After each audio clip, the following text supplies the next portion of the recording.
संजय शिरसाट यांच्या रूममध्ये पैशांची बॅग, संजय राऊतांचा आरोप. तर ती बॅग कपड्यांची, त्यात पैसे नव्हते. संजय शिरसाट यांचं स्पष्टीकरण.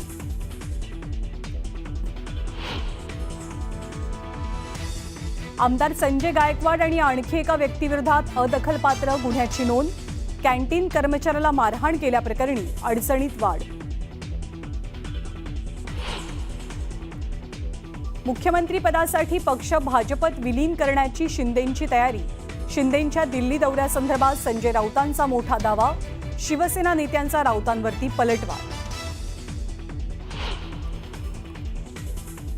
विरोधकांच्या सभात्यागानंतरही महाराष्ट्र जनसुरक्षा विधेयक विधान परिषदेत मंजूर. तर विधेयक रद्द करण्याची विरोधकांची मागणी.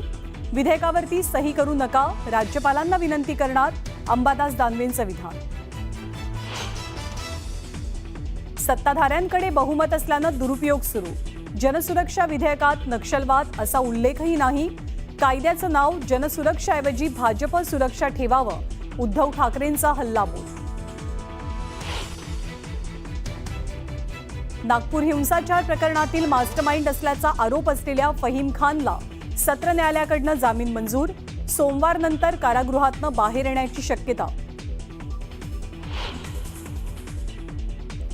गोपीचंद पडळकरांच्या वक्तव्याविरोधात ख्रिस्ती समाज आक्रमक. ख्रिस्ती समाजाचं आझाद मैदानात धरणं आंदोलन. तर बुलढाण्यातही जिल्हाधिकारी कार्यालयावरती मोर्चा.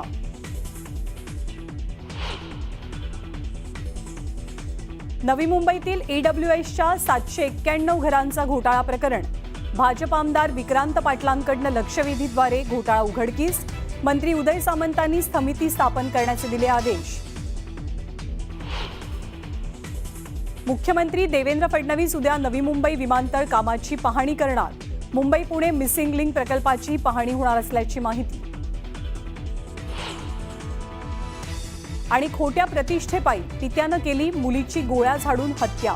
मुलगी टेनिस अकादमी चालवत असल्यानं नाराज पित्यानं उचललं टोकाचं पाऊल. हरियाणातल्या गुरुग्राममधली धक्कादायक घटना.